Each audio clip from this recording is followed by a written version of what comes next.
Hello, and welcome to the Regrettable Century. It is Chris, Jason, and Kevin, and we are kind of doing a return to a topic that we first touched on, I think, this would have been like 7 years ago. So what we're doing is we're unlocking our first ever Patreon episode, and we're adding a addendum to it to sort of anchor things in the way that we think about things now and the way that we might have changed our minds since we recorded it, and just to talk about a topic that I think is, I don't know necessarily how pertinent it is, but I think it's important to understand.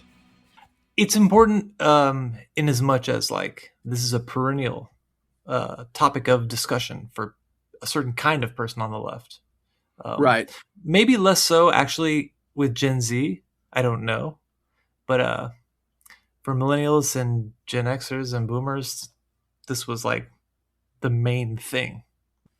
It's like the Jesse Plemons with shooting glasses on meme. Like, what kind of American are you? That one? Yeah, but what kind of Leninist are you? Yeah. But yeah, I mean, when we first read this article, and the article is called The Red Jacobins, and it is by a person whose name is... It's Mark Hoskisson. Right, Mark Hoskisson. And he was part of some British Trotskyist tradition that I don't remember now.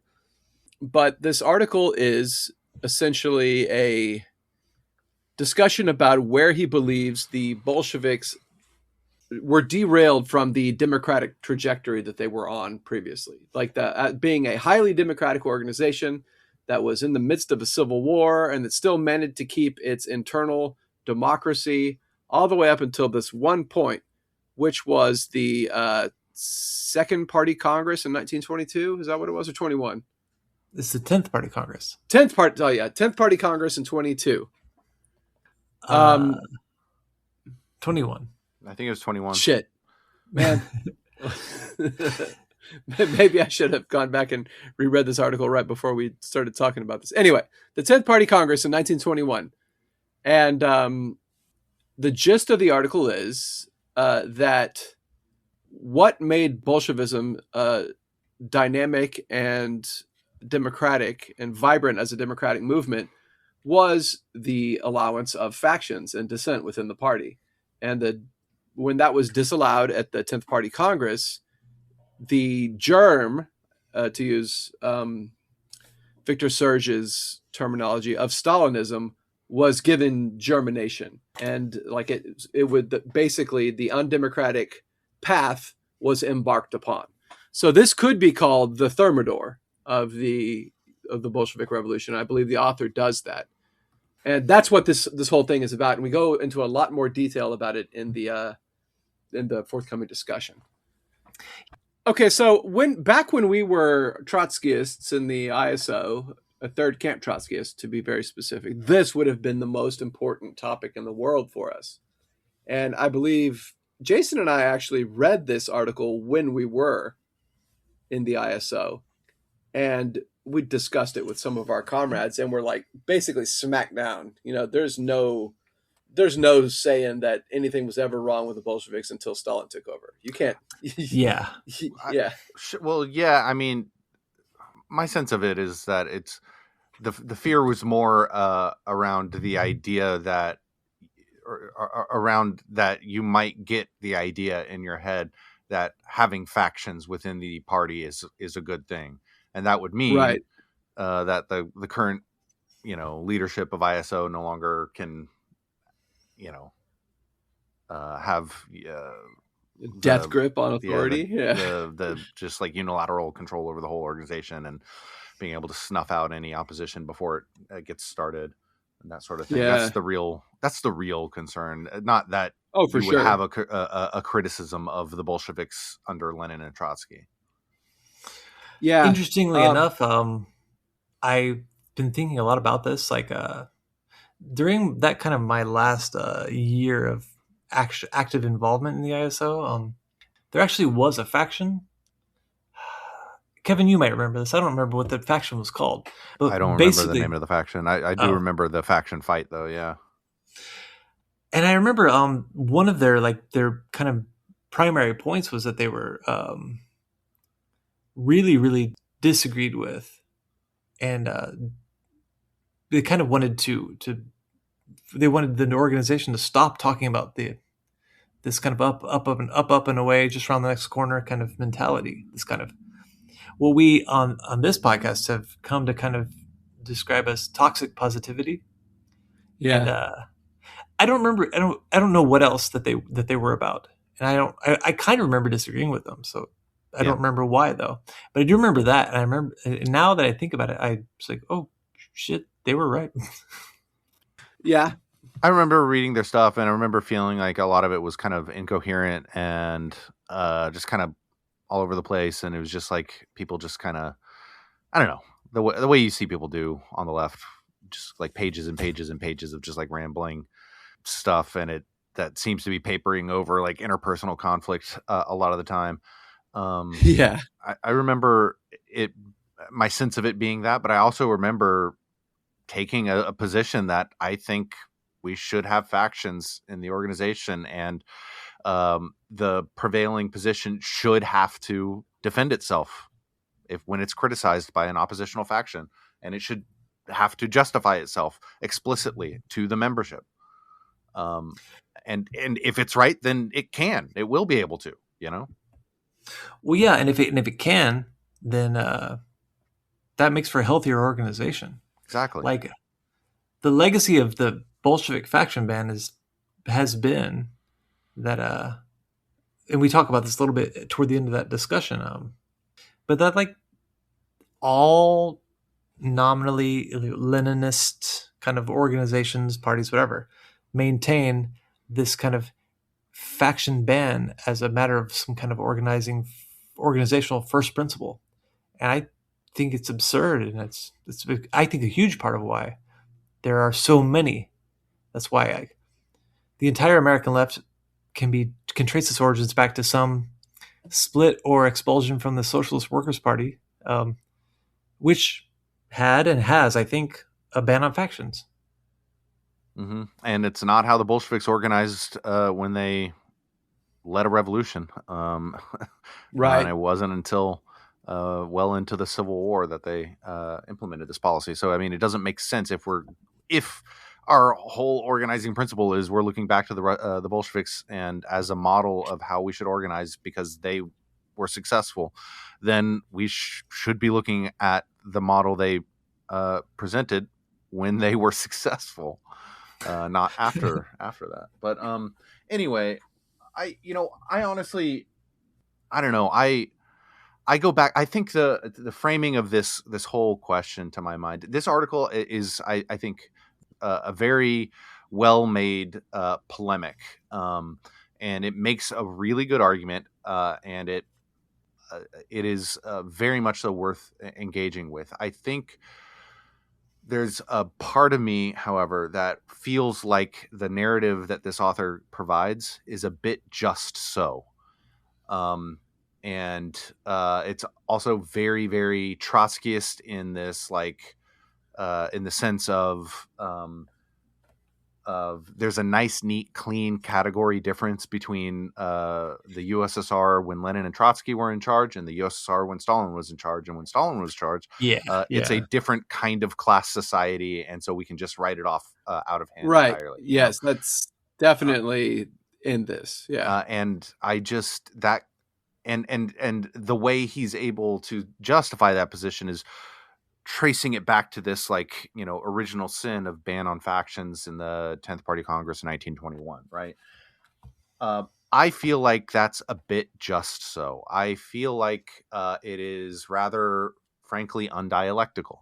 It's not looking at the whole of the picture of what was actually happening in the USSR on the global stage under Stalin. It's not looking at the realities of what was driving the Bolsheviks to make the decision that they did in 1921. I think a standard ML response to this criticism, right, is going to say, is going to make the point of, yeah, well, I mean, they had to. They were under siege in a civil war, being invaded by, the 10 most powerful and wealthy imperialist nations around the world, and facing internal rebellion starting to appear in support of the imperialist powers trying to come in and destabilize. They needed unity. And, the strongest argument that can be made by the MLs, I think, needs to be brought into the picture that we're painting about what was going on then and what criticisms we have of it. I think the strongest case that can be made in favor of the ban on factions, I think maybe it's right, but that doesn't mean that this article's criticism isn't also right. I think that's the proposition of that's the dialectical position, is that you have to hold both of these truths in your head at the same time. That every solution to every problem contains within itself a new problem. And if we're going to say that, yes, the necessity of unity in this historical moment meant that they needed to do this, implement this ban on factions, then okay, but then we need to recognize that comes with its own new problems that in turn need to be dealt with somehow. And they weren't dealt with, at least not in a manner that, played out successfully historically. If we're going to say, on the other hand, that there should not have been a ban on factions, then we have to reconcile ourselves to the fact that maybe the Bolsheviks would not have been able to hold on to power. Maybe it would have rendered the state too unstable in an extremely precarious historical moment. And, is having factions within the party worth that? I don't know. I don't know if it is. Alternatively, there's also there's a reality of democratic centralist sort of, traditional ML countries that operate differently than the way that we think of competitive democratic institutions as working. We think in liberal democratic societies, we think of democracy as being interchangeable with competitive elections. There is a psychosocial qualitative difference in the way that the population engages with what should be considered a democratic process in one party state countries that have a ban on factions, where the goal is not to compete with other groups or other individuals for your vision to win out. Rather, the goal is to collaborate together and achieve consensus collectively, communally. Everybody individually raising their own perspective and their own view on what the problems are that need to be resolved. But the goal is not to compete and defeat the opposition. The goal instead is to collaborate and reach a consensus. That's a really important thing that is lost with competitive election kind of versions of democracies. To be dialectical about that, though, one has to recognize the fact that this collaborative, cooperative model of democracy also entails an inability to oust the what do you call it? The bureaucracy that ossifies in place over time, over generations, and leads to in every case, without exception, corruption and it's an attempt to suppress the dialectic in political struggle, and it doesn't work. That's what I think of it as, because the competition that happens in these other systems, you have compromise, you have political arguments happening in the forefront, so people have to think about them. You have you don't necessarily ever come to a consensus sometimes, and sometimes neither side actually wins anything, and they both compromise, and that produces a dialectic in itself that like drives the political process forward, that keeps it vibrant and keeps it that's one argument that you can make, and I think that that's probably the correct way to structure a political party, is with freedom of disagreement and within the party, right? Even like, and just for the sake of I do agree with what Kevin is saying. It's like we're looking back at this with hindsight, and thus are able to tut tut at the Bolsheviks for not being democratic enough. But I think what we're doing here is like an autopsy. You don't like Right. when you're doing an autopsy of something. Well, you can't criticize the guy for not cutting off the gangrenous limb because you weren't there. You didn't have to make the decision about whether or not, Right. I don't remember his name. He's really popular right now. He's generally pretty right on. But he's the guy from Zateo media group, whatever. He was talking to the Cuban, I think the foreign minister. And he says, but Cuba's a one party state, and like, why not just allow parties? And the Cuban guy, like, he's just like, you basically, what you could tell is that they're talking past each other because they're interpreting this as a different kind of question. Because the Cuban guy is saying the political party, the political vision rather, that people are debating out and that vie in democratic discussion is not reducible to a political party. The Cuban Communist Party is not an electoral party. It's a different thing for us to talk about the party than it might be for you in the UK or in capitalist society, in bourgeois liberal societies generally. So the idea that there's one party doesn't mean there's only one kind of opinion that's allowed. It's a different question. Yeah. I don't think Cuba has a faction ban either. Yeah, I don't think so. I actually think that's a really important distinction. In fact, that's actually part of his defense is like, first of all, you can be elected in Cuba without belonging to the Cuban Communist Party. But more importantly, whether or not you're a party member, the things which you are advocating and which you are organizing around are allowed within the Communist Party as well. That's just, the party does not exist to quickly summarize and represent wildly varying alternative ideologies. Right. Right. I mean, we have, frankly, we have very similar things in many American municipal elections.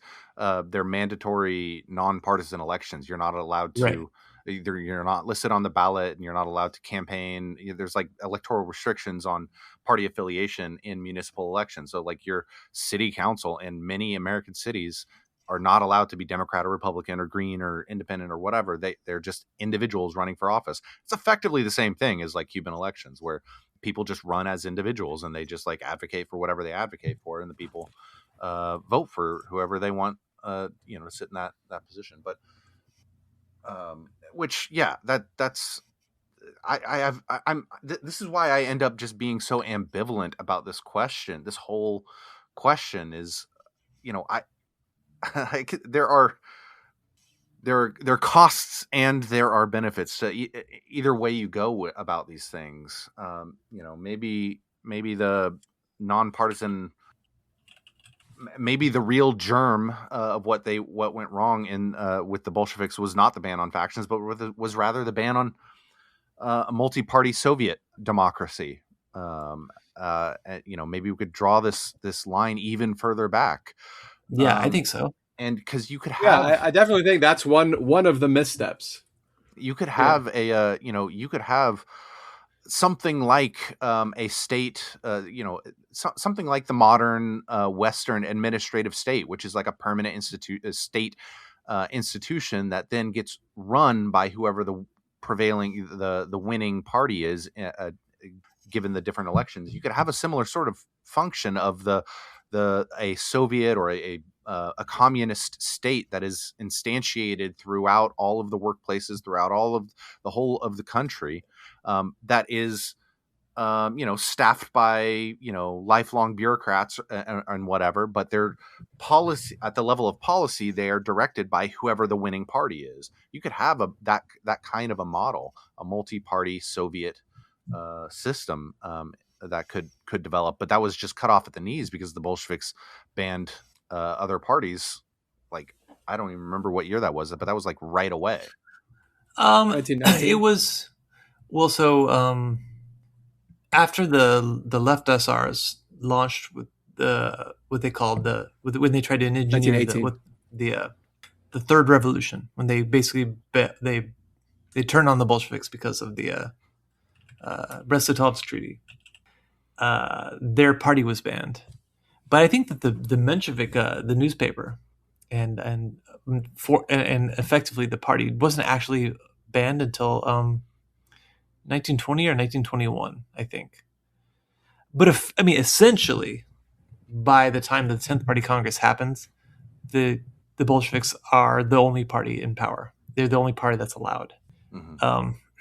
And I will say that however much you can make the argument, and then it was very well made by the representative of the Cuban state, I will say that I am a Republican socialist. I'm very much an advocate for a multi-party socialist system, as just in the way that the transitions from this society to the one that we want to build will look really messy. And the easiest way to do it would be to have a multi-party system, but to not allow capitalist and pro-capitalist politics. But yeah, the other thing I think that is different for me now is I'm very comfortable with just like, the Bolshevik coup as part of the revolution, which was part of the general uprising. Right. It's okay. Yeah, the coup is.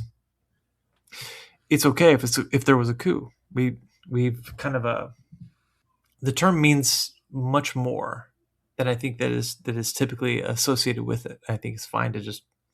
I'm not afraid of that term. Yeah. Right. Like, I mean, by definition, it was an armed takeover of and closing down of the Duma, right? And giving all power to the Soviets, which was an alternative power structure. So you could call it a revolution that began with a coup. Those are not mutually exclusive things. I think that's in the ISO. We're like, no, it wasn't a coup. It was a revolution. And I was like, no, it was both. Sometimes coups are good. Like the Portuguese officers' coup that overthrew the, semi-fascist dictatorship of Portugal. And the Carnation Revolution, right? Yeah. The other thing I have in here is I put Comintern and World Revolution, but I think it might be okay to just say I have a lot of ambiguities about how I feel about those things these days as well. Right. Like when we did this episode before, I was much more of a, the Comintern, the good guys. Comintern was a good thing. World Revolution was around the corner, and if not for whatever decisions were made, things would have gone differently. And I feel like we could do a whole episode on why I don't think that's necessarily true. Yeah. What's that last item on the list? Well, I don't know if we would want to include this or not. But I was going to say, I think that it was when we were talking about the faction ban, how that's bad. The follow-up was going to be, but then of course there are ways to do factions wrong. Yep. Like when you anybody who was a long-term DSA member might remember there were a couple different caucuses, whatever, but factions basically.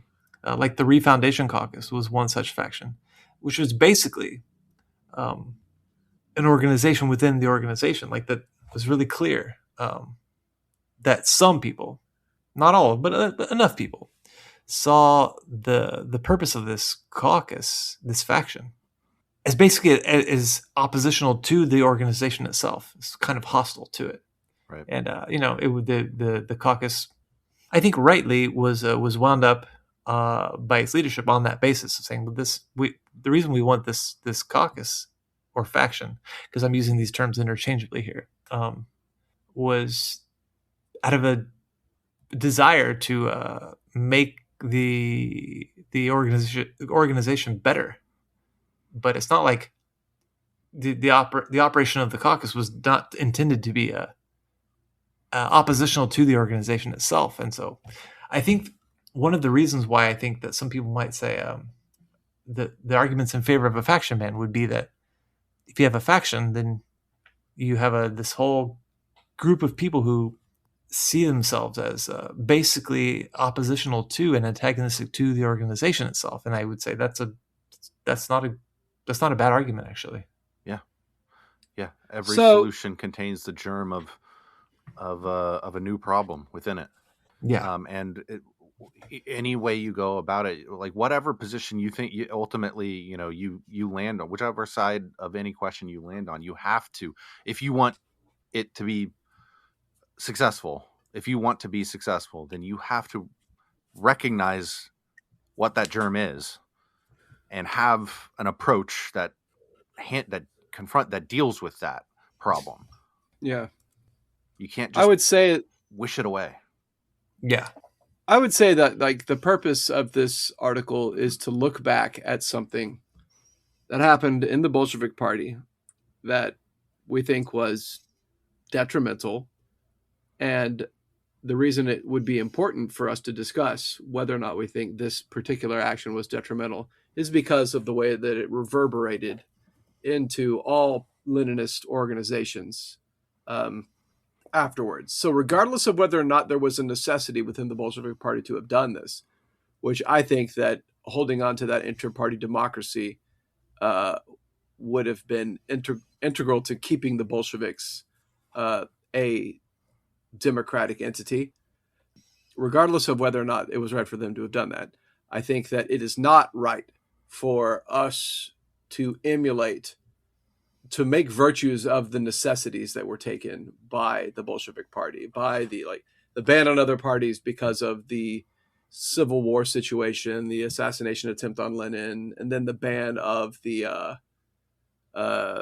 of factions after the Civil War was over, by the way, in 1921. The Civil War was over by 21.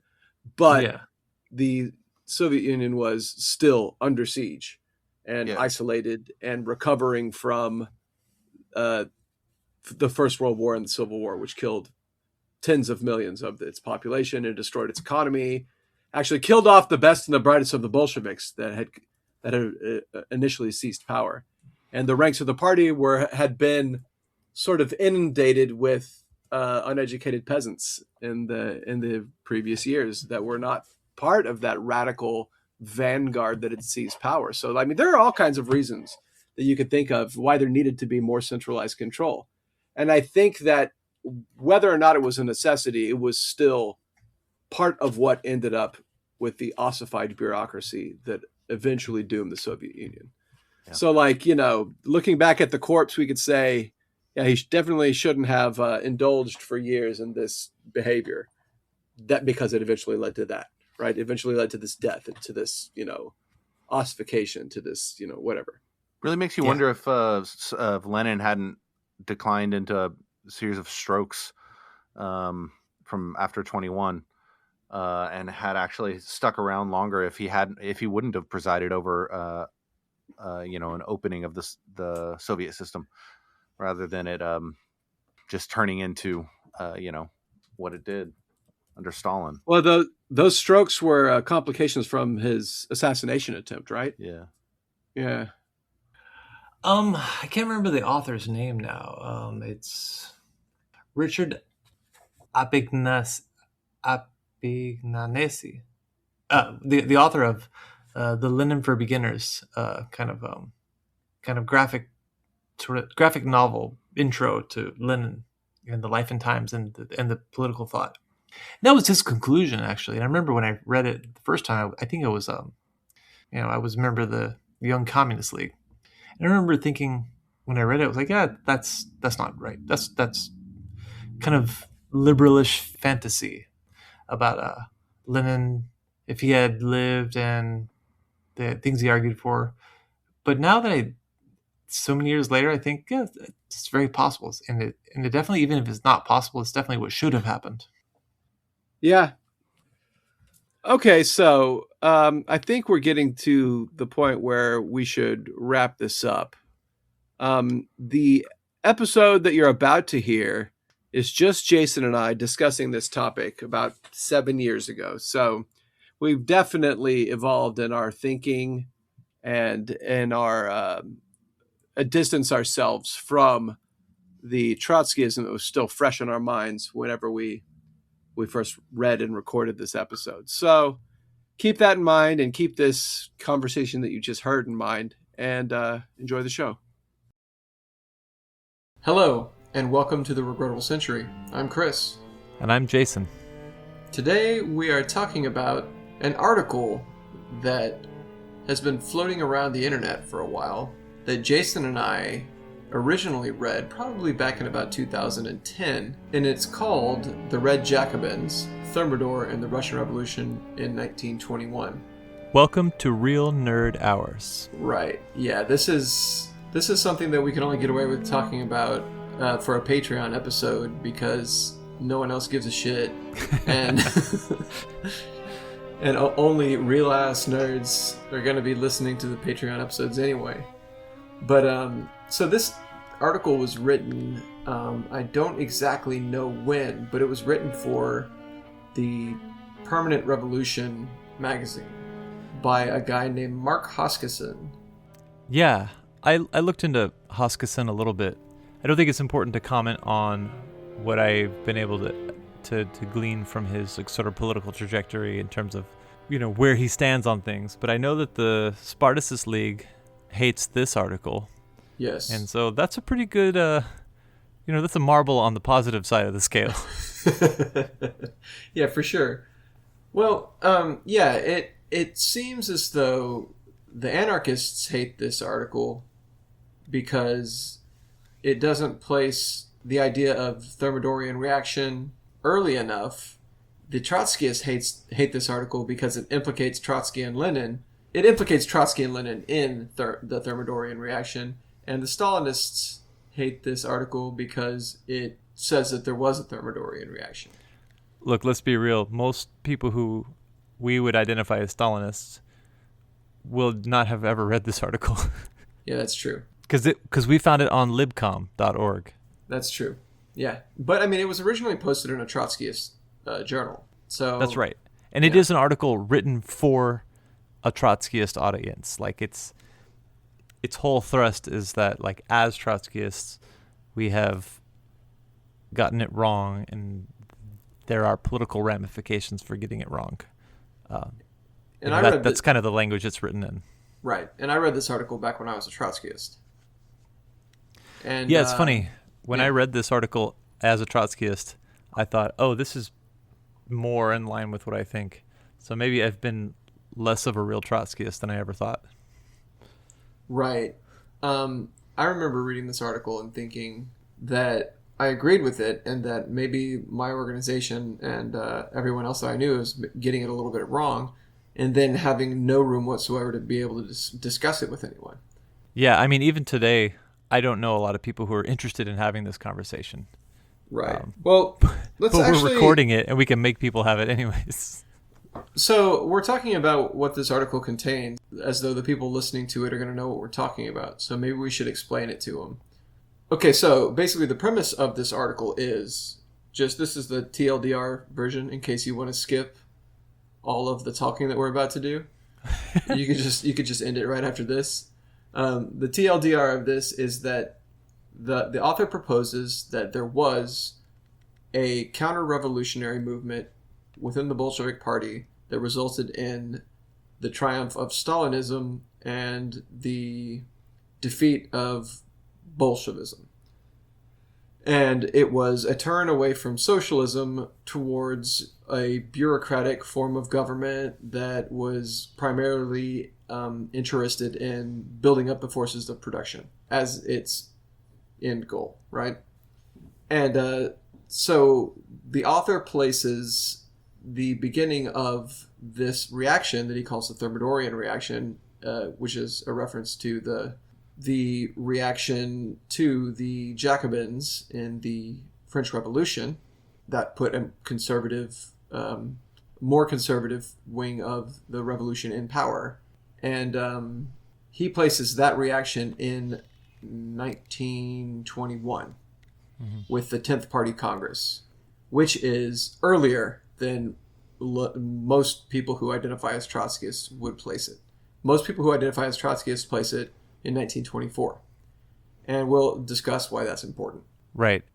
So let's discuss what happened in the French Revolution real quick first. Yeah, that's a good idea. Just to give people an idea of what we're talking about and why the comparison to the French Revolution is apt, and why the Bolsheviks and every Trotskyist or person that was interested in the Russian Revolution has studied these two things comparatively ever since then. Okay, so the Thermidorian reaction was a coup d'etat within the French Revolution against the leaders of the Jacobin Club, centered around Robespierre and Saint-Just, and the chaos that was being caused by the Revolutionary Terror. The so-called chaos. The so-called chaos. But, so the coup d'etat comes together around the month of Thermidor, which begins in late July and extends through August. So on the 9th of Thermidor, in the year 1794. Or year 2 of the revolution. Year 2 of the revolution. By the French Republican calendar. And what it did was it resulted in the arrest of Robespierre and all of his associates. And it resulted in interesting his associates. It resulted in the arrest of Robespierre and all of his associates and their execution. And the group that took control was called... I mean, for simplicity's sake, we could say it ushers in the period of the Directory. The Directory, yeah. It ushers in the period of the Directory, which is romanticized by no one. By literally no one. You'll notice, like, when the French Revolution is being romanticized, there's a period of the Jacobins, which is, the Jacobins are romanticized. Even the early revolution with where the aristocracy wasn't securely tied to the reaction, and you had heroic figures like the Marquis de Lafayette and stuff taking part. That period is romanticized, and you have the Jacobin period romanticized, and then you've got the Napoleonic period romanticized. No one romanticizes the Directory. Right. It is pretty much universally seen as a complete failure in government.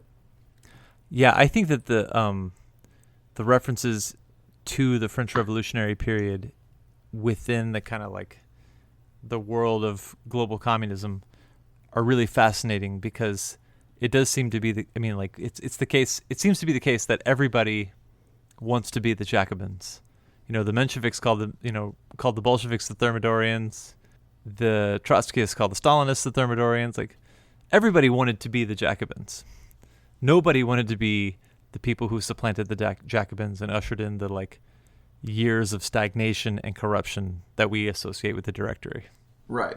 The years of stagnation and corruption that the Directory presided over results in the acclamation of Napoleon Bonaparte, who becomes consul and then triumvir and then emperor of France.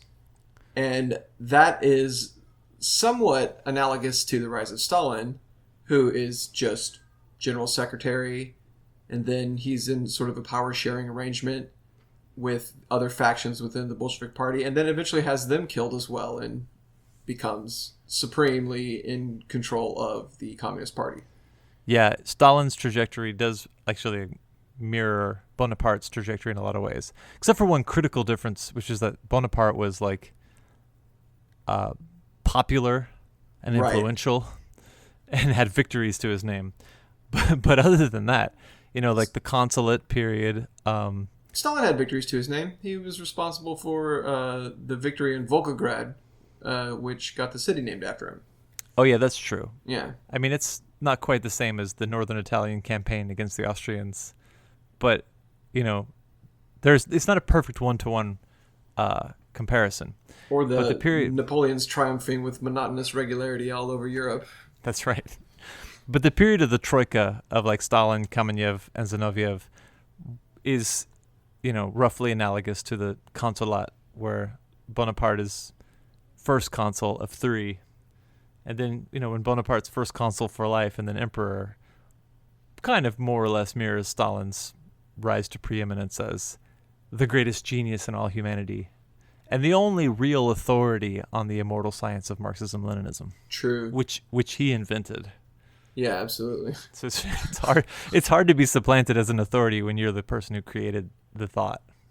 And it probably hasn't escaped anyone that the exact same language applies to the Caesar Augustus as well, who became a triumvir and then, eventual emperor and sole authority. Right.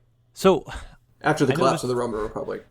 I know that this is all still by way of introduction to the article itself, but I think that the discussion about how we understand the use of the terms of like Thermidorian and Bonapartist, actually that even matters a little bit as to how we interpret, much more recent history in the case of the Russian Revolution and Stalinist period, because I think that when people like Trotsky, Preobrazhensky, Zinoviev, whoever, when they're using the term Thermidorian to refer to their rivals, which is to say that they're calling them conservative reactionaries within the revolutionary movement. Right, and that means they are not attempting to restore the old regime, right, but attempting to sort of boost conservative elements within the new revolutionary movement in order to provide stability. Right, exactly. It's the assertion of it's the front benching of considerations that are of statecraft rather than of revolution. It's the retreat from the realm of time to the realm of space. So it's the first step, but it is not counter-revolution, but it's the first step toward counter-revolution. Right. So, for a person like Trotsky to refer to former comrades as Thermidorians is for him to be saying, all is not lost. This is just the bureaucratic tendencies within our own movement coming to prominence. It's a lot different than to say like it's not the restoration, like the Bourbon, in this analogy, the Bourbon Restoration, like the return of monarchy to France, is only analogous to like Yeltsin declaring the end of the Soviet Union. Right. So the Bonapartist period, to stretch this analogy to its furthest limit, the period of the Bonapartist period of like the First French Empire is the period from like the 1930s all the way until the 1990s in Russia.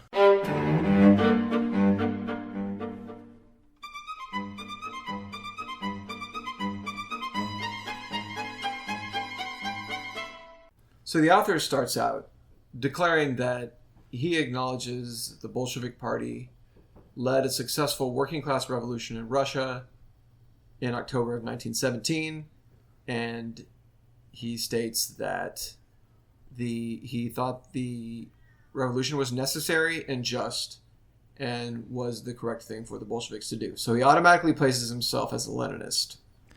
Right, that automatically pushes against, obviously, like liberal, social democratic, and like non-communist arguments about the Russian Revolution, but also against anarchist arguments about the Russian Revolution. Right. So he agrees with the necessity of the vanguard party leading the second revolution in 1917. I think it's probably important to say right off the bat that he doesn't give any credence to the idea that the October insurrection is like a coup. It's not some sort of like he disparages minority seizure of power. He disparages the terminology coup d'état in the article, and right. He talks about how that the Bolsheviks had a majority backing of the working class and of large swaths of the rest of the country as well, as including the peasantry. Right. So, like, to really get into that would really be to do a different kind of an episode. Right. I think it's probably that's something that a person would have to accept in order to even get into the article itself. Right. And I'll go so far as to say that I agree with him in this point. As far as I'm able to know about what happened and make a critical assessment of it in hindsight, yes, I think that there was not another option. Right. The Bolshevik Party led a successful working class revolution in Russia commencing in October 1917. We agree. Yeah, that is true. The author then goes on to say that the ultimate fate of the revolution, as Lenin always recognized, was tied up with the fate of the European-wide revolution. International revolution had to come to the aid of Russia or Russia would fall, which I think is also apt. Right. I mean, so that one deserves an asterisk, right? Yeah. Because as people who find themselves sympathetic to this particular interpretation of history where the period of high Stalinism and the consolidation of the party state is a historical necessity, they would say Russia did not fall despite the receding of the International Revolution. But I think the point being made there is that the notion of an emancipatory society, which is progressing towards, it's building socialism or whatever, is a historic impossibility without the European Revolution. Right, and I would say that what comes out of the Stalinist project was a holding action, always meant to be a holding action that became solidified and ossified. And I think that even Stalin only meant it to be a holding action. And I think that he believed in the triumph of international communism as an inevitability too, and always acted as such, but only wanted to advance it in a way that would enrich the Soviet Union and keep the Soviet Union acting from a position of power. So he wanted control over the international revolution. That's a bit of foreshadowing for our eventual episode on the true believers like Stalin. Right. Who we happen to profoundly disagree with. Yeah, I honestly think that Stalin thought that he was doing the right thing for international socialism and was very bad at it and horribly wrong. Right. Yeah. Right, and I do think that with regards to this idea that international revolution was necessary to bail out the Russian Revolution, I kind of think that the verdict is in that turns out to have been the case. Yeah, absolutely.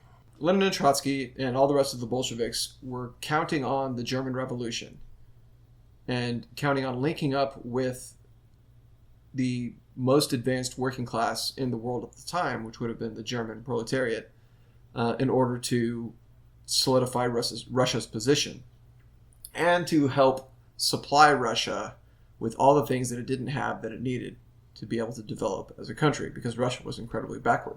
Well, like even into the late 1980s and early 1990s, it still turns out to be the case that the USSR and its allied countries eventually fell apart because of the being permanently opposed to the capitalist world, which still exists. Still turns out to have been the undoing of the Soviet project. Well after the death of Lenin, well after the death of Stalin. It's always been the case, no matter what year you point to, that the failure of international revolution is ultimately the undoing of the Russian Revolution. And so that leads into the idea that by consolidating working class power through the early months of 1918 and then through the Civil War up to 1920, the Bolsheviks were rightly trying to keep the Russian Revolution alive and trying to use its continued existence as the means of rallying the international working class to revolution. I'm not really sure what to say about that. Yeah, so though the revolution was degenerating in Russia, the Communist Party founds the Comintern and attempts to spread revolution, even while avenues are closing to them, one after the other, and things seem to be falling apart. What happens? It turns into a holding action, and it's at a time when there's revolution in Hungary, there's revolution in Germany, even the United States has a massive strike wave, across the country of, I think it's like 300,000 people go on strike just in the steel industry. Mm-hmm. And then, the Seattle General Strike, where the strike committee actually takes control of the city. There's a revolt against British colonial rule in Egypt. It's like the whole world is kind of aflame. And so even as it's receding, it doesn't at all look like a utopian, utopian in the sense that not connected to reality, not utopian in the sense of trying to fantasize about the future. But it doesn't seem like hopelessly. It's not like a dreamland, right? To be building an international movement to try to export revolution at this time. Yeah. So I mean, the Bolsheviks have something to be optimistic about, and we actually, one of the episodes that we did relatively recently, we talked about workers' governments, and what's going on around this time are these sorts of discussions, and if this subject matter is at all interesting to you, you should go back and check out that episode that we did on workers' governments. Yeah, I actually think that to try to expand out from that a little bit, like we talk about the revolutionary wave, being in an ebb by the early 1920s, but like all throughout the 1920s, like there's revolution in Bulgaria, Estonia, China, like Ireland, Persia, Turkey, and into the 1930s is revolution in Spain and Austria. Like it's not ever really the case that the window doesn't close. Well, I mean, the prospects for revolution, but we can only tell that retrospectively. Sure, I just think that we see the failure of Germany and then the triumph of fascism in Italy, as being sort of like the point where the prospects of revolution were pushed off the cliff, and everything else is just scrambling for some sort of foothold before plummeting. Yeah, I mean, I think that's true, but I think too often the conversation becomes about like objective rather than subjective conditions. Mm-hmm. So like 1920, 21, 22, it is the case that the Soviet Republic looks isolated and there starts to be a tendency toward buckling down and mounting the holding operation for the long haul. But then in 1923, the situation in Bulgaria looks like a more nimble and proactive communist movement might have been able to break out of isolation. But because the isolation is already accepted as an established fact, they don't. Stuff like that, like the problems inside the world communist movement, they all start to inform each other in a way that the isolation seems to be treated like a foregone conclusion, even in the face sometimes of opportunities. And that actually does come down to like the human element, like the decisions made by people who did call the shots. Like like the Hungarian Revolution in 1919, a lot of the history about it, you could say it failed because the communists who take power in the cities have no program for the peasantry, who are like not rallied to the cause of the revolution the way they are in Russia. And then, so there's no mass Red Army like there is in Russia, which is mostly made up of peasants. Mm-hmm. So they lose the Civil War. That's not an objective question. That's a question of the communists not having thought through the implications of the conditions of their country. And I think, again, it's all in retrospective, right? It's all in hindsight. But it looks like it looks to me anyways like the decisions made, with an eye toward a closing of revolutionary horizons means, at least in a couple of examples, of making the wrong decision when the horizon looks to be more fortuitous, when it looks to be a little bit better. Yeah, so people can take anything that we say and go, yeah, well, I mean, you can say that because you have the benefit of hindsight. So yeah, that's true.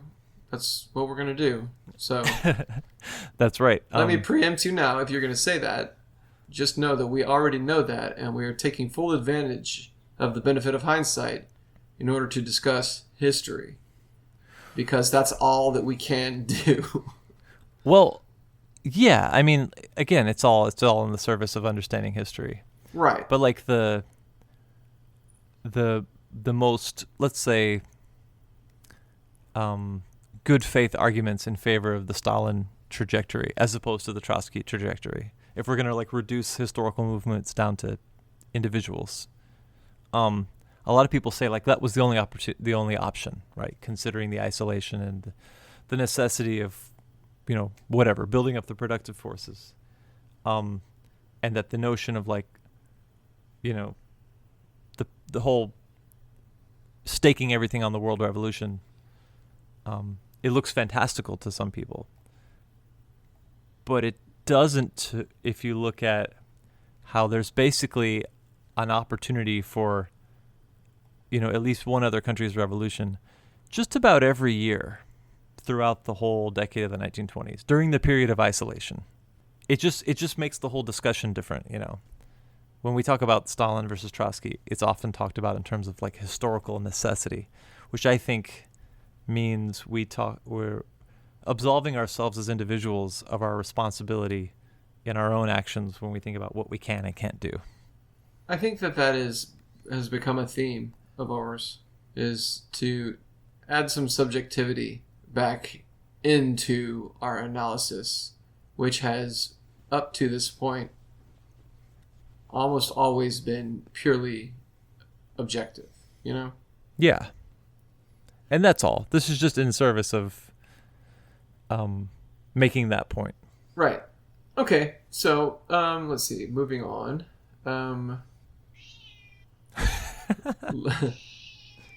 Lucy, what do you think about what I've said so far? Okay. Lucy's very opinionated. Wait, I actually wanted to make one more comment while we're still stuck on that isolation and historical necessity, and we can determine whether or not this like fits. But just to really belabor that whole point about the Trotsky-Stalin debate and about, what was actually possible and what was necessary for the holding operation. I've often found that in basically every circle on the left, that very few people talk about it with a really informed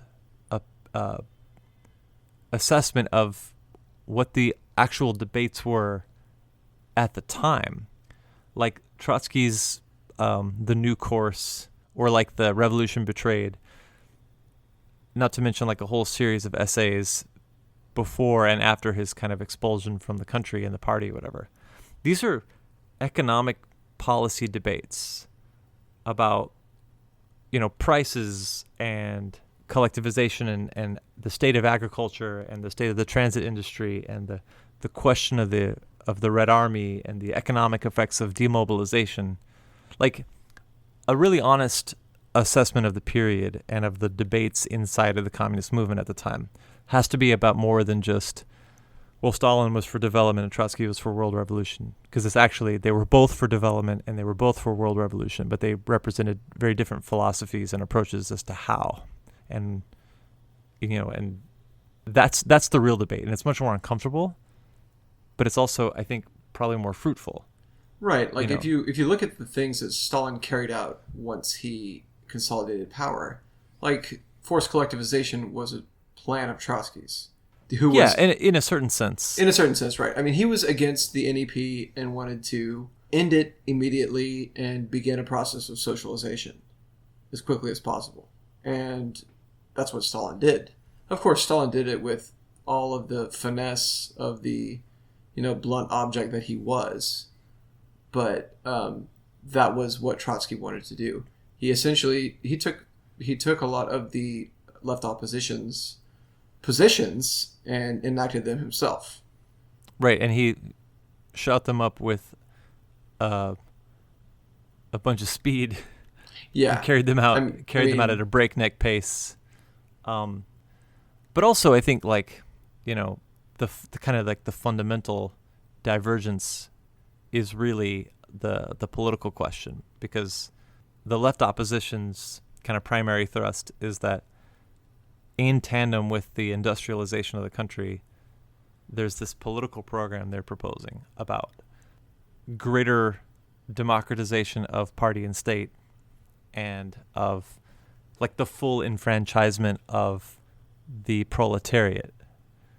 Not the whole population, right? Like Trotsky's very much, and he's always a proponent of the idea that it's the proletarian dictatorship over the country, and that the peasantry are allies of the proletariat, basically being dragged into the future, and the bourgeoisie are the enemies of the proletariat, being relegated to the past.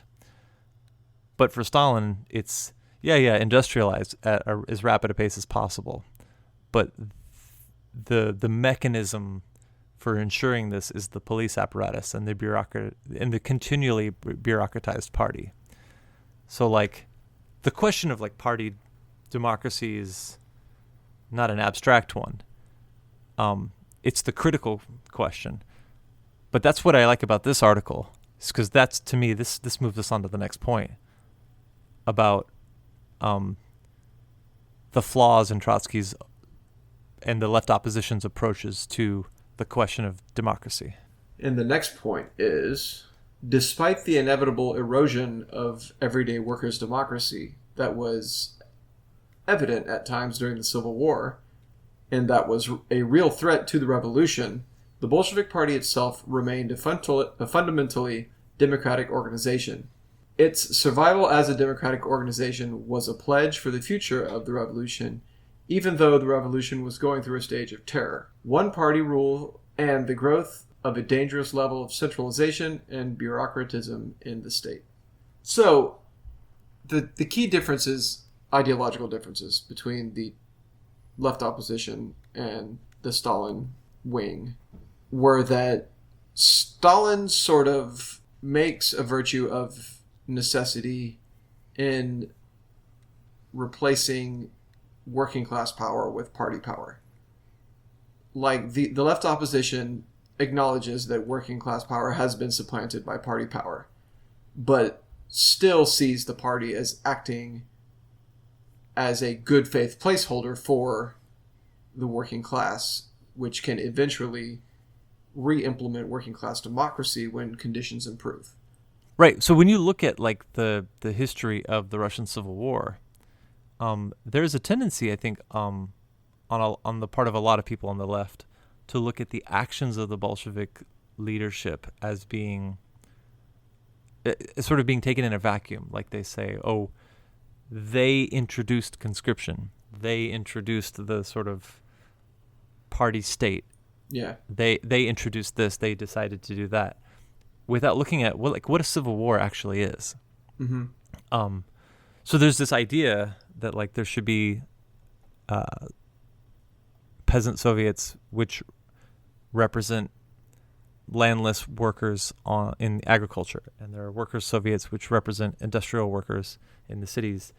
But in the reality of civil war, especially at this time, is like the White Army marches into the village and they murder all the Jews, all the communists, all of the moderate socialists. They institute a kind of like vicious white terror, and then the Red Army marches in and they execute all the collaborators, all the monarchists, all of the like rightist, that they called like right-wing socialists at the time, which who knows what they would be in today's terms, but collaborators with the reaction, and they hold on to this geographic expanse, at the point of a bayonet, and then they lose a battle and they give way, and then they win a battle and then take it back. And in that environment, there's nothing but military administration.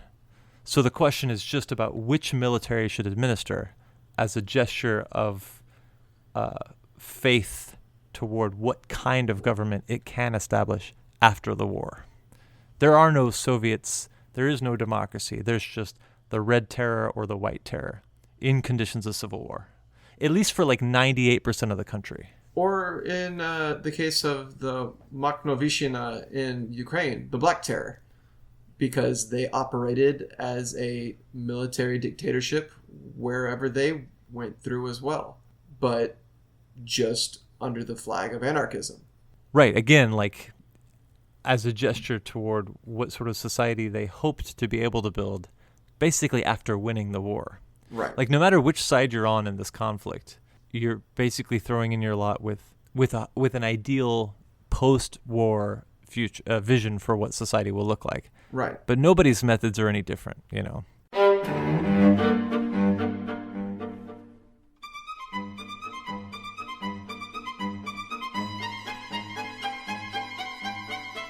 So the assertion that the survival of the Bolshevik Party as a democratic organization was a pledge for the future of the revolution, I'm prepared to accept that. Yeah, absolutely. With no asterisks. I think that's the way everyone saw it. I think that, I mean, even Stalin saw it that way. And I think that what can be said about Stalin is that he was acting in the manner that he thought was the best for the socialist movement and for building the Soviet Union. And he most certainly was paranoid and dictatorial and who knows, maybe something like approaching some sort of personality disorder where he cared nothing for anyone around him and didn't mind having everyone killed. Who knows? That's not commentary for me to make. But what I can say is that I think that Stalin acknowledged this as well. Right, and that's why I think the characterization of Stalinism as proletarian Bonapartism makes a lot of sense, because Bonaparte, throughout his whole life, always sees himself as the personification of and guarantor of the Enlightenment. So whether it's as a general in the Republican Army or as first consul or as emperor and even the founder of a dynasty, no matter how many concessions he makes to like pragmatism or to the reassertion of, you know, quasi-aristocratic privileges or whatever, even Bonaparte is at his most reactionary is still a person who sees himself as the representative of like liberal statecraft. Right. You know, he does not see himself as turning back the clock to the ancien regime. And likewise, Stalin sees his fortunes and those of communism as identical in a way which, you know, I think we disagree with and we should shy away from. But, you know, I think he meant it. Right, and just like Napoleon spread republicanism by bayonet and cemented the republican form of government as the standard in Europe for the future, so did Stalin implant socialism or something approaching socialism in the minds of the global proletariat in the post-war period by spreading whatever degenerated form of it he did after World War II, or during Right. World War II. So, I mean, obviously that's getting We're ahead going of a little bit further afield than this discussion warrants. So I guess we could. Yeah, I don't know. I guess I don't really have anything else to say about this item. Yeah, I mean, I was just gonna say, like, obviously that's getting far ahead of the content of the article. But I think it still leads us to the next point, right? Which is the question of like the vestiges of democracy and the necessity of preserving them. Right. Okay. So the next point is the absence of Soviets and any real vestiges of democracy that had been characteristics of the days of October 1917 meant that the survival of a party democracy was vital for the future healthy development of the revolution, especially since, after the end of the war with Poland, it became clear that the international revolution was not on the short-term agenda.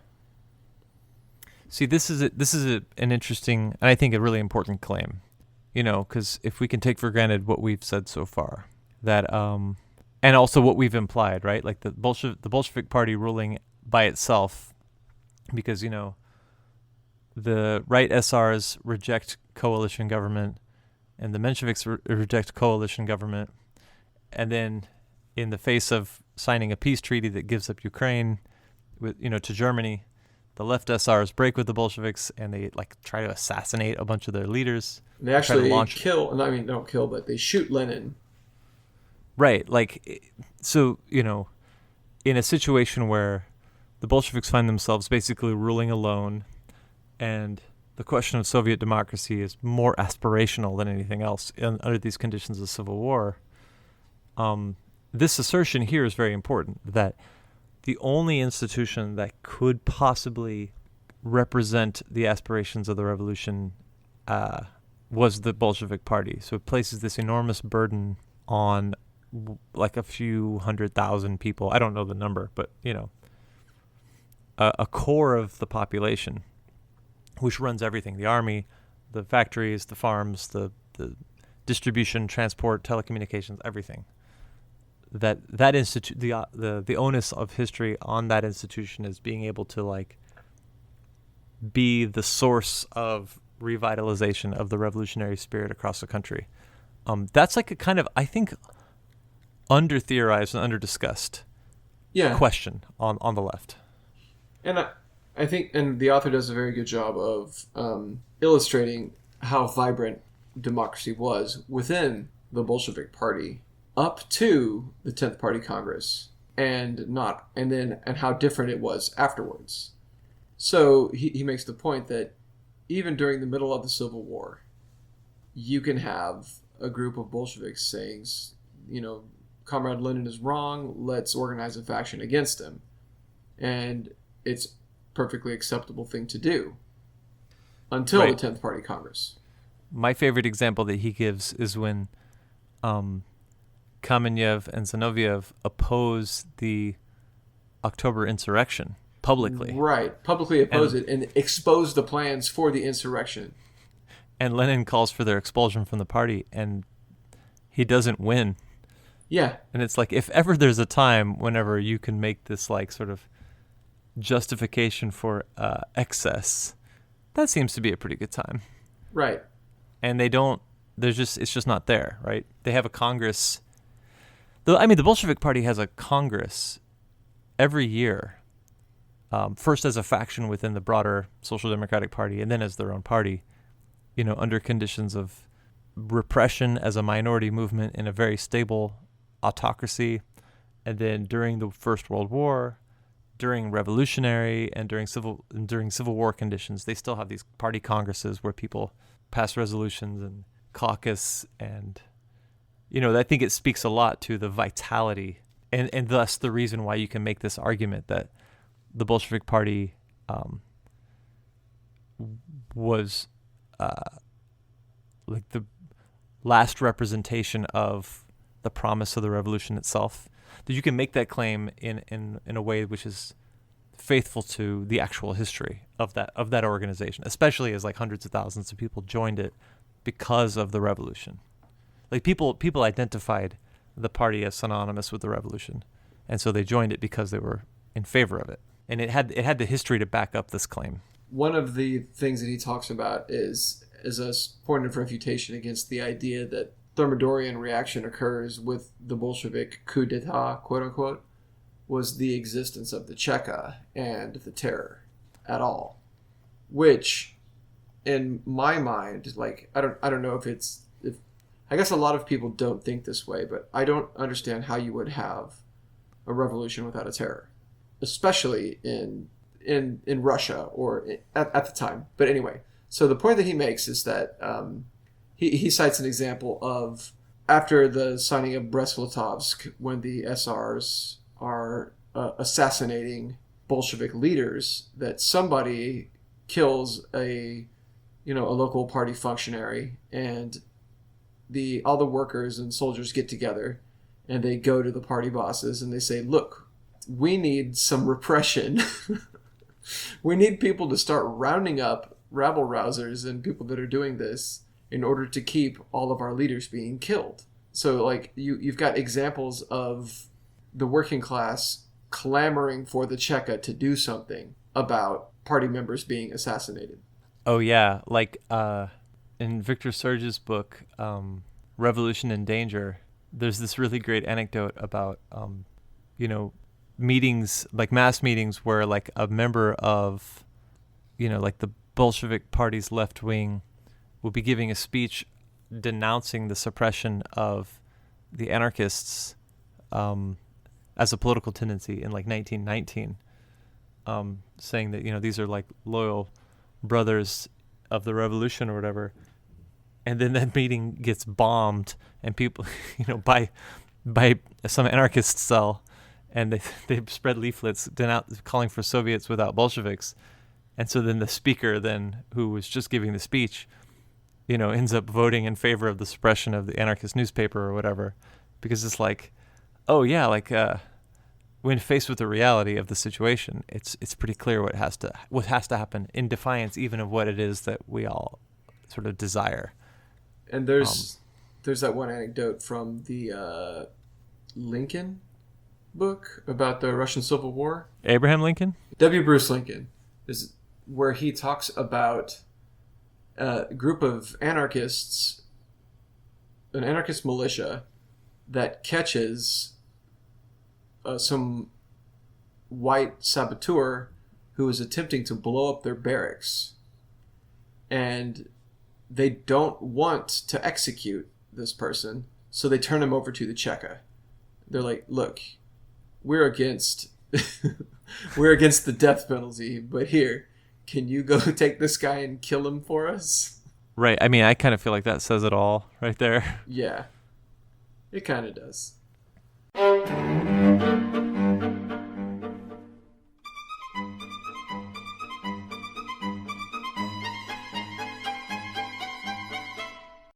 So he says that the task of revolutionary Bolshevism in 1921 was to preserve party democracy as a stepping stone to reviving real Soviet democracy.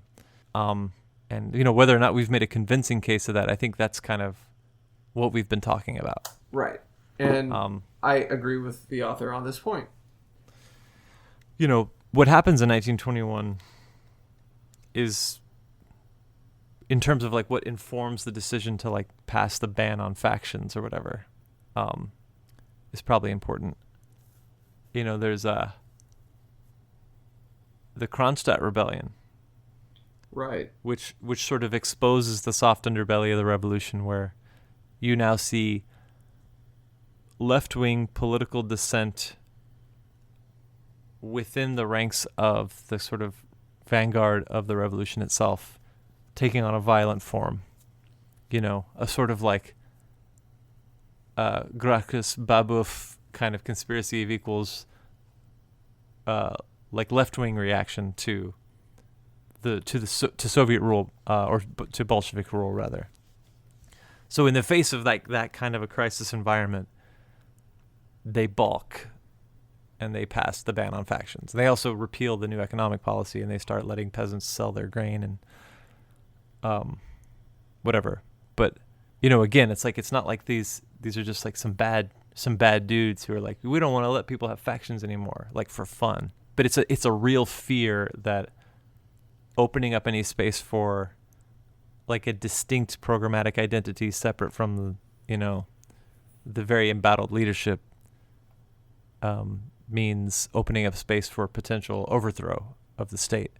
And it's like probably wrong, right? But it doesn't happen in a vacuum. It happens in this set of circumstances that fortunately we don't know what it's like to be in.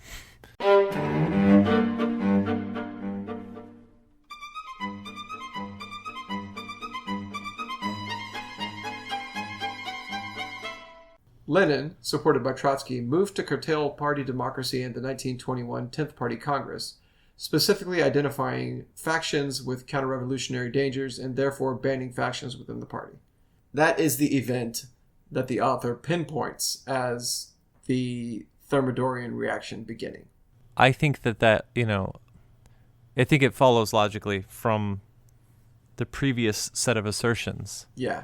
If you go from the broadest possible level of participation in the honeymoon days of the revolution to the breakdown of the possibility of socialist coalition government, to the outbreak of civil war, to the establishment of the Cheka, the erosion of Soviet democracy, this murderous back and forth, the Brest-Litovsk, where the left breaks with one another, and you find the Bolsheviks, ruling alone, and you just keep following this logic, that, especially when you get to the notion of the party as the last stop, the party as a democratic institution is the last bulwark against the defeat of the revolution itself. It does seem like the decision to identify factions with counter-revolutionary dangers is the undoing. It's the final undoing of that process and the beginning of the next stage. The Thermidorian phase, which is not the counter-revolution, but the first step toward counter-revolution. Yeah, and criticisms that I had seen of this article, one of the ones that I saw was critiquing the fact that he places Thermidorian reaction this late in the process and ignores tendencies towards dictatorship that exist within the party previous to that. And where I would disagree with that is just that I don't think that I can see the justifications for the curtailment of democracy in the Civil War due to the chaos of the Civil War, the need for centralization to take the democracy out of the hands of the Soviets and put the power in control of the coalition government that's trying to fight against the whites, right? And the 14 invading armies. And then there comes the, wave of assassinations by the SRs after the signing of Brest-Litovsk and the assumption of power solely by the Bolshevik Party as being a somewhat of a historical necessity as well. I can definitely see that. Where it breaks completely from the role that the Bolshevik Party took upon itself as, the vanguard party for the implementation of, radical democracy on behalf of the working class. This is where they break from that by jettisoning something that had made the party what it was, and that was the free dissent within the party and the freedom to disagree and form voting blocks within the party. Right, and maybe it's uncomfortable in the age of nostalgic hero worship, and I guess it has been like that for a long time. But we have a little bit easier of a time looking back at Robespierre and Saint-Just as being increasingly isolated because they were constantly, in defense of virtue, finding themselves with fewer and fewer allies to the point where even within the Committee for Public Safety, there are very few people that they could trust and rely on or whatever. And that ultimately is their undoing. And that definitely happens to be the case with Trotsky. And one can only wonder what would happen to Lenin had he lived. Right. But the idea, the terror is the undoing of the Jacobins, even in as much as it's also a necessity to, fight the royalists elements within French society.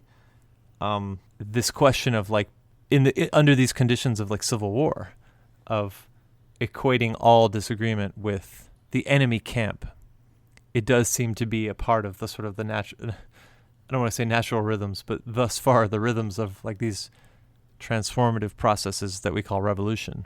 There's no reason to celebrate it. There's no reason to look back and go oh yeah, that needed to happen and it probably was good.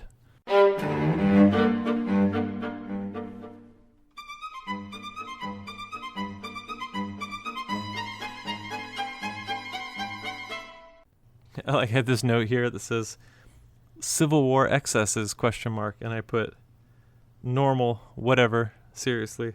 And then I put Kronstadt, tragedy, unavoidable. Ban of factions, mistake, avoidable. Right. I think there's a part where I disagree with the author, is that he talks about Kronstadt as being the first bit of violence enacted by the Thermidorian reaction, whereas everything I've ever read to the contrary, everything I've ever read about it has been to the contrary of the idea that it was anything but a horrible necessity. Yeah, one of the slogans of the Kronstadt rebellion was Soviets without Bolsheviks, which is again, if we're accepting, and I am, and we are, right, but if we're accepting the argument thus far about all the things leading up to the necessity of the Bolshevik Party as representing, being the repository of the revolution itself. A slogan that says Soviets without Bolsheviks is to say Soviets without the revolution, which is like democratic representation, but not including the mass party of the proletariat, which has been, formed the Red Army and fought and defended the revolution to the point where we can have this revolt in the first place. And Paul Avrich, in his book Kronstadt 1921, and Paul Avrich is an anarchist historian, he gets called basically like a traitor by anarchists for writing this book, because he points out things like the Kronstadt Soviet communicating with the white Russian emigre community in Finland to destabilize the Bolsheviks, which is the problematic, to say the as least. they say. Yeah, that's right. And you've got things like a white army in Turkey that is waiting for the Bolsheviks to fail, taking back Kronstadt, to launch an invasion, to try to destabilize the Bolshevik government. I mean, there's a whole hell of a lot more involved than just the Kronstadt sailors, who had previously been one of these staunch supporters of the revolution, who had been, at that point, completely replaced by new peasant recruits anyway, and whose loyalties lay with the peasant, the class of the peasantry back at home, as far as I understand it anyway. Yeah, and,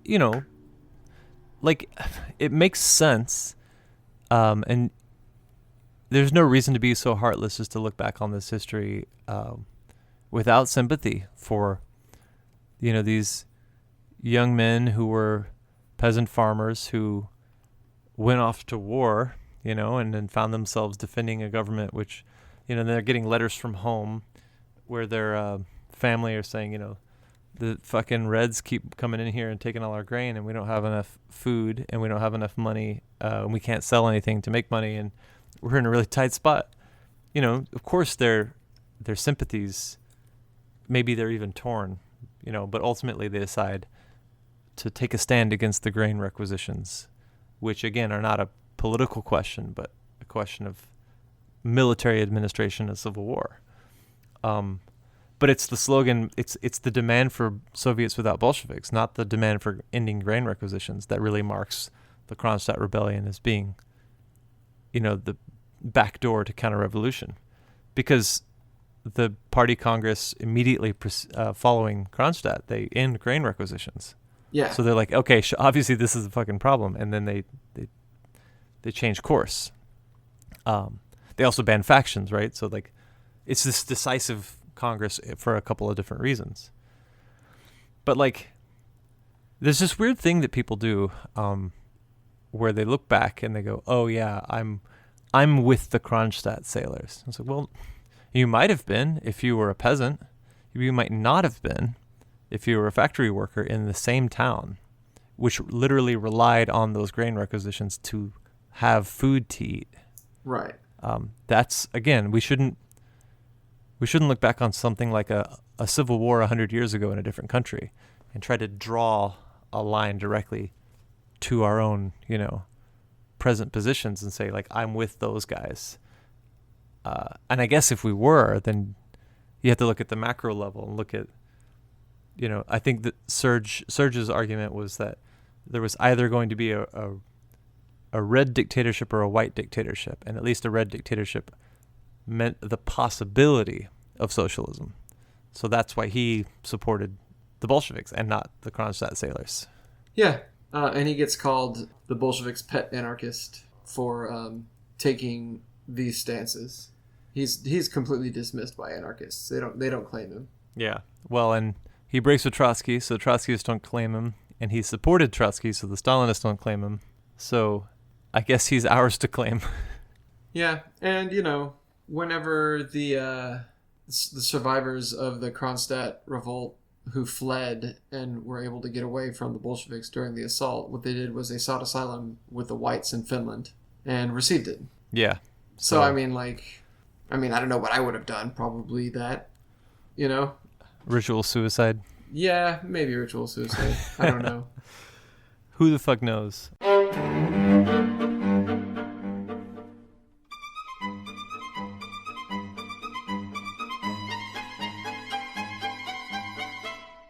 From 1921 to 1923, Stalin was able to use his base within the party apparatus to consolidate absolute control over it, and thereafter use that control to consolidate the dictatorship over the bureaucracy.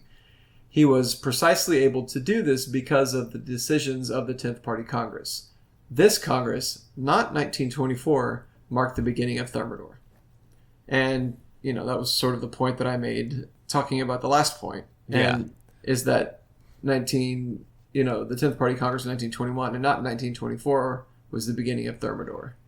And that it was the ban on factions supported by Lenin and Trotsky that directly paved the way for Stalin. And Stalin argues, when arguing against Trotsky, he says, look, where is Trotsky getting the idea that what I'm doing, or that what we're doing, is so different than the party of Lenin? Lenin himself bans factions in the 10th Party Congress, and Lenin himself agreed with the consolidation of party power. And what I'm doing now is precisely in keeping with the Leninist tradition. And he's not wrong.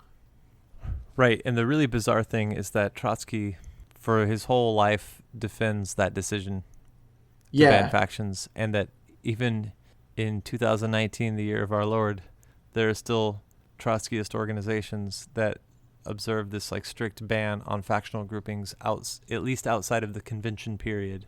And it's all, the point of reference is more subconscious, but it's kind of we've always banned factions because party unity is so important.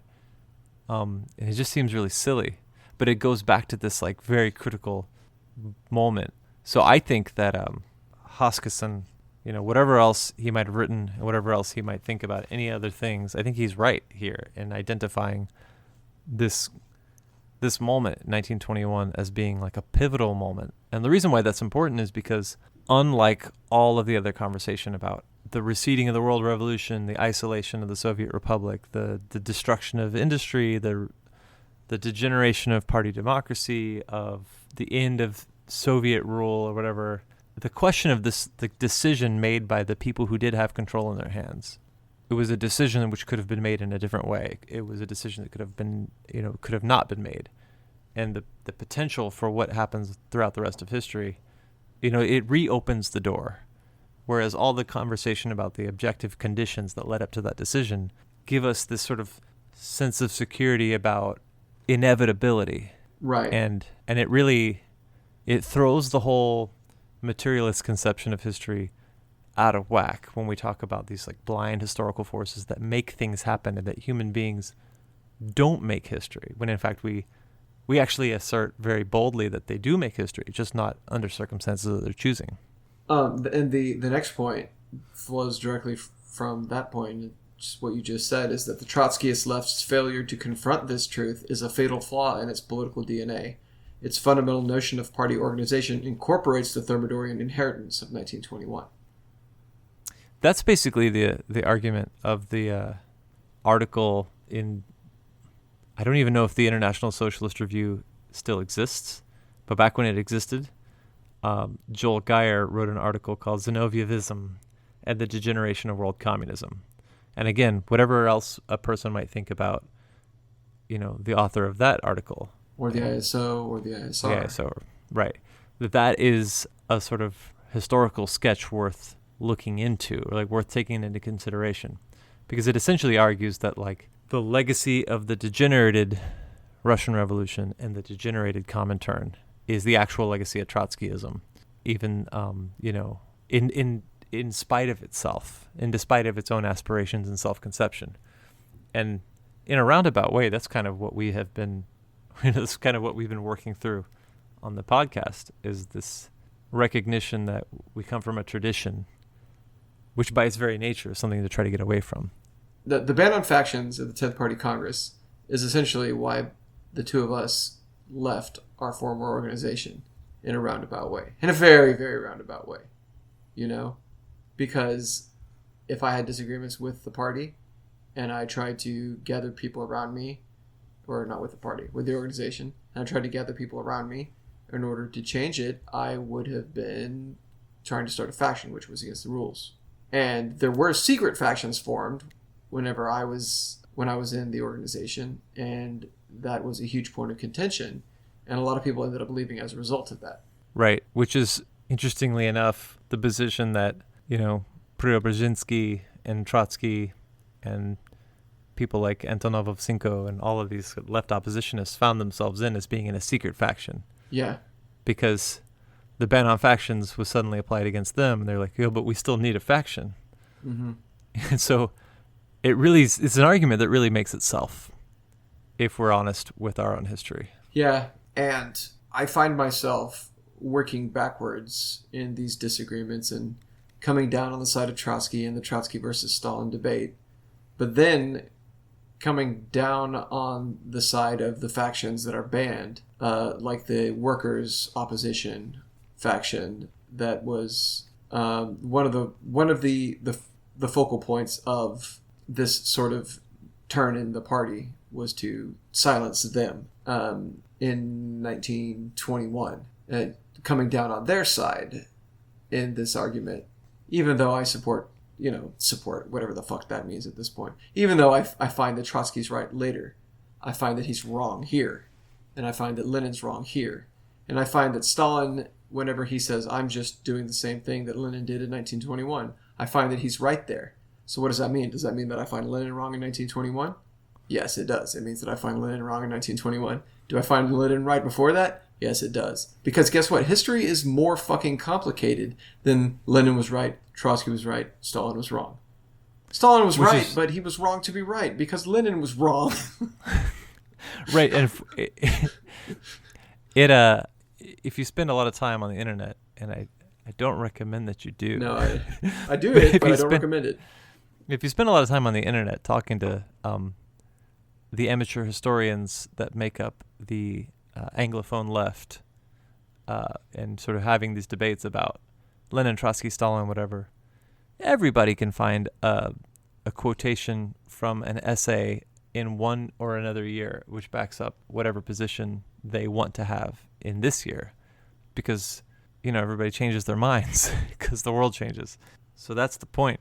Yeah. The point is that the fucking words of Lenin aren't the red words in the Bible, and we're not Baptists. So right, and the reason why this has significance, we might be Baptists. Sorry, not to fucking denigrate any of the Baptists out there. I just hope you're not the kind that are taking the red words literally. Anyway, sorry, Jason. Well, and the reason why a conversation like this matters is mostly just of historical interest. But that historical interest is, it's a historical interest about things like these pretty important facts like that. What it means for the triumph of Stalin and his supporters, as opposed to Trotsky and his supporters, as opposed to the workers' opposition or democratic centralists or what are the other factions, whatever, or Zinoviev and his group. Mm-hmm. What it means in practice is that out of all of the leaders of the Bolshevik Party, which I think we've established is the party that makes and defends and personifies the revolution. Lenin dies. Kollontai is made a diplomat. Essentially exiled. Yeah, essentially exiled. Stalin takes control. Everybody else is murdered. And it's not just like that generation that year. It's like there are 1,966 delegates to the Communist Party Congress in 1934, which is after the consolidation of Stalin's control.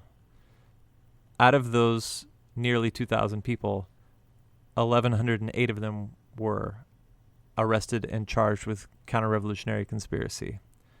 And out of the 139 members of the Central Committee of that same era, 98 are arrested and charged with counter-revolutionary conspiracies. 3 out of 5 Soviet marshals, including Mikhail Tukhachevsky, who invents the military tactics which the Red Army later uses to fight the Nazis, are arrested and shot. And thousands of Red Army officers are arrested and shot. And then the next thing that happens is that the Nazis invade, and the country is in chaos, and the Red Army is decimated. And that's the legacy of, at least in those earlier years. Like these are the consequences of what, we sort of flippantly refer to as the Trotsky-Stalin debate. Right. Which, it is a matter of historical interest, but it's of great historical interest, I guess. So the last point is just really summary, and it says, our task is to rebuild a new revolutionary organization that recalls Bolshevism's heroic period. This was a time when, despite Tsarist repression, or the turmoil of revolution, or even the daily crisis of trying to win the Civil War, with the whole imperialist world ranged against you, you could still stand up at a party congress and say, comrades, Lenin is talking rubbish. Let's organize a faction against him and not get expelled for it.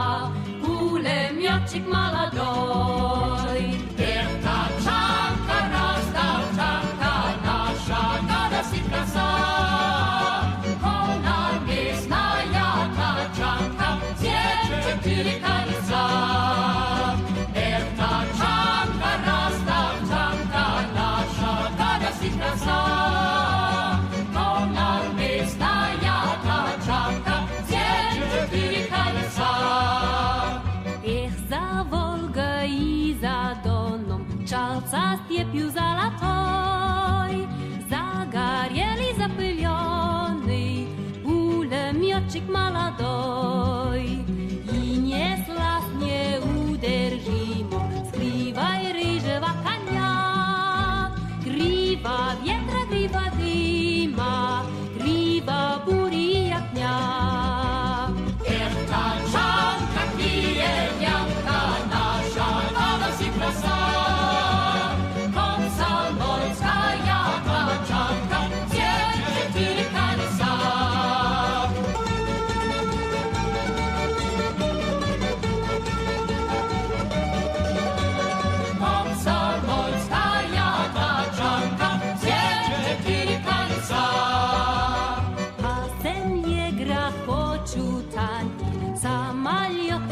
Бьют, обуджаны в тачанке, в небе летчики поют, и врагу